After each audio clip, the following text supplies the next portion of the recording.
ETF index mutual funds నేర్చుకుని stock మార్కెట్లో రాణించాలనుకుంటున్నారా? వెంటనే ఈ నెంబర్కి కాల్ చేయండి. పొద్దుటూరులో టీచర్గా పనిచేస్తున్న కన్న తల్లిని కిరాతకంగా గొంతు కోసి చంపిందే కాకుండా పాటలు వింటూ నేనే దేవుణ్ణని చెప్తున్నాడట. ఇంతకంటే దారుణం ఏముంటుంది?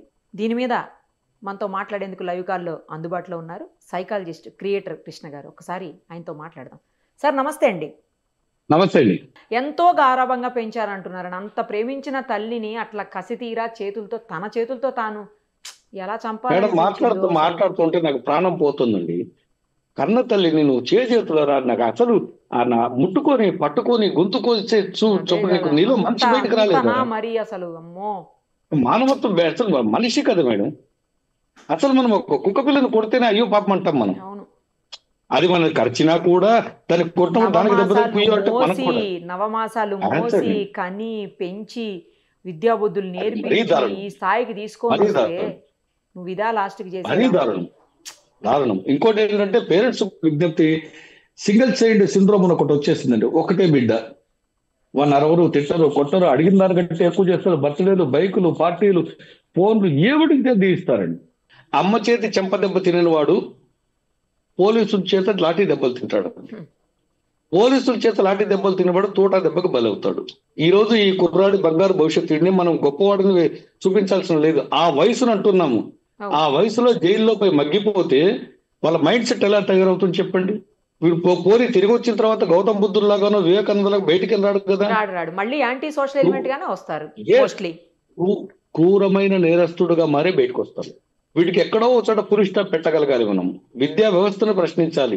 ఈ ప్రభుత్వాలు కూడా ఈ చదువుల మీద, ర్యాంకుల మీద కాకుండా వాళ్ళు చదివిన వెంటనే ఉద్యోగాలు వచ్చేలాగా చేస్తే.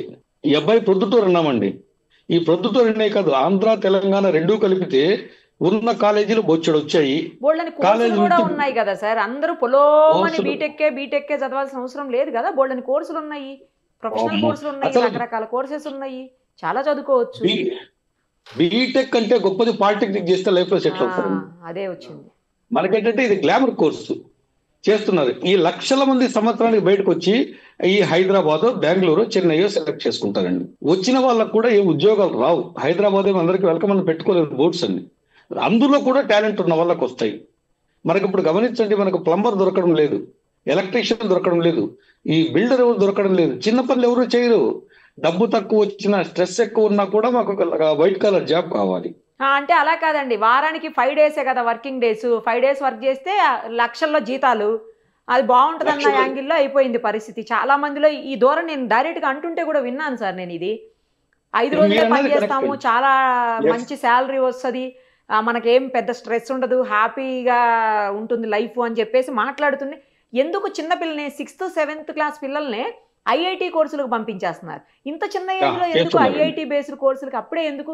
అంటే అలాంటి స్కూల్స్ లో జాయిన్ చేస్తున్నారు ఎందుకు అని అడిగితే ఇదే సమాధానం వచ్చింది చాలా మంది దగ్గర నుంచి నాకు.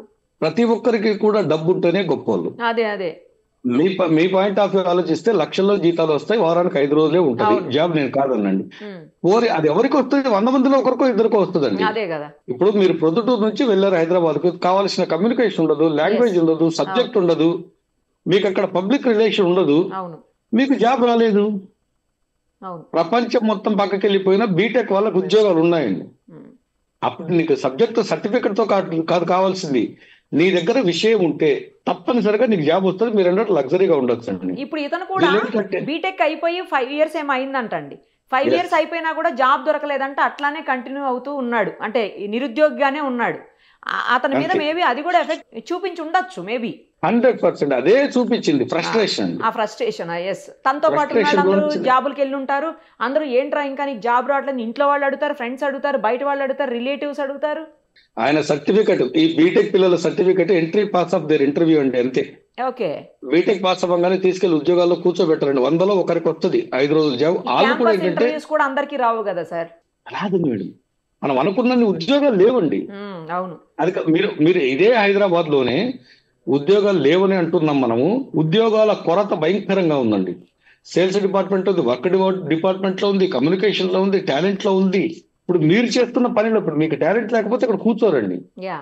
అది ఇంప్రూవ్ చేసుకోకుండా నాకేదో అయ్యింది, నాకేదో లోపం ఉంది, నాకెందుకు ఉద్యోగం రాలేదు అని ప్రశ్నించుకుంటూ బయట ఎవరి మీదైనా కోపం చూపిస్తే వాళ్ళు తిరిగి కోపడతారు. కాబట్టి ప్రాణంగా ప్రేమించే అమ్మా నాన్నల మీద కోపాలు చూపిస్తారండి వీళ్ళ హీరోయిజం. నిజం అండి, నిజం. డబ్బులమ్మో కానీ అలా వడ్డీలమ్మో ఇచ్చేవాళ్ళు కిడ్నీలమ్మో చాలా తీసుకున్నారు. మందే ఉన్నారు సార్. కానీ అందరూ ఇలా ఉండట్లేదు కదా. చాలా పద్ధతిగా అందరూ పెరిగే పిల్లలు, కదండి. సింగిల్ పద్ధతిగా అమ్మో. పెరిగిన వాళ్ళు నేను బోల్డ్ మందిని చూస్తున్నా. బ్రహ్మాండంగా ఉన్నారండి. ఆ. మీరన్న దాంట్లో మనం 1-2% అన్నాము. అదే వాళ్ళకు ఉద్యోగాలు correct. ఉన్నాయి, 5 days ఉన్నాయి, అవును. వాళ్ళకి కావాల్సిన ఉన్నాయి. Yes. కాకపోతే ఇక్కడ ఏంటంటే ఇది నాకు లైఫ్ మొత్తము ఇలాగే జరుపుతారు మా అమ్మ నాన్న అనే భ్రమలో చాలా మంది పిల్లలు ఉన్నారండి. ఇంజనీరింగ్ కాకుండా బొచ్చెడు కోర్సులు ఉన్నాయండి మనకు. అదే కదా.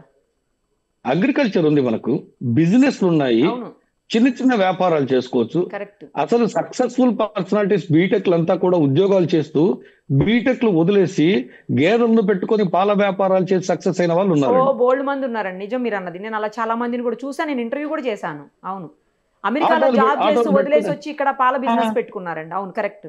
విషయం ఏంటంటే మన దగ్గర సత్తా లేదండి, సబ్జెక్ట్ కాదు మనం అంటున్నది. మన దగ్గర సత్తా లేదు, బతికే సామర్థ్యం లేక తల్లి మీద తిరగబడి ఆవిడ ఏంటి అని ప్రశ్నిస్తే ఈవిడని చంపితే రేపటి నుంచి నాకు ఈ ప్రశ్న ఉండదు కదా అనే ఉద్దేశంతో చంపాడండి. ఆ పిచ్చోడికి అర్థం కాదంటే రేపటి నుంచి నీకు తల్లి ఉండదురా బాబు, నిన్ను ఎవరు వేధించారు, కనీసం నీకు తిన్నావని అడగడానికి తల్లి ఉండదు. రేపు మీ నాన్న ఒంటరిగా బతకాల, కొన్ని రోజులు పోతే మీ నాన్న కూడా బాధపడాలి, ఉంటాడో లేదో తెలియదు. వాళ్ళ నాన్నకు కూడా మన విజ్ఞప్తి ఏంటంటే దయచేసి ఇట్లాంటి కొడుకును సమర్థించకండి. మళ్ళీ మీకు గారబం చేసి తలకొరువు పెట్టించి వాళ్ళ అమ్మకు మనశ్శాంతి, ఏ మనశ్శాంతి రాదండి.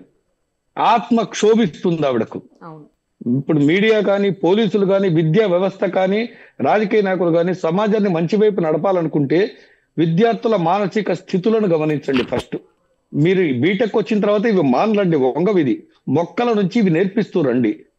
చిన్న గ్రౌండ్ పెట్టండి, ఆడించండి, మంచి మాటలు 4 చెప్పండి. సార్ మంచి మాటలు చెప్తే మారతారండి. నేను చూశాను, కరెక్ట్. మంచి మాటలు చెప్తే మారతారు. అందరూ మారతారా అంటే అందరూ మారతారని గ్యారంటీ లేదండి. ఒక సినిమా అందరికీ నచ్చాలని లేదు. అంతే కదా. కొన్ని మంచి మాటలు మెదడుకి ఎక్కించుకుని మారిన వాళ్ళు ఉన్నారండి.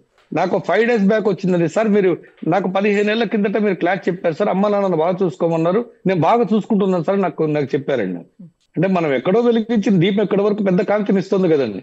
మనకేంటంటే ఈ పిల్లల మీద దృష్టి పెట్టి మంచిని చెప్పాలి, మంచిని మాట్లాడాలి, మంచి వినిపించాలి, మనశ్శాంతిని కలగజేస్తే మాత్రం పిల్లల్లో కూడా ఈ పర్వర్టెడ్నెస్, కోపాలు, టెన్షన్ అవన్నీ తగ్గిపోతాయి. Right sir. థ్యాంక్ యూ అండి, థ్యాంక్ యూ సో మచ్. చాలా విషయాలు షేర్ చేశారు. థ్యాంక్స్ అండి, నమస్తే.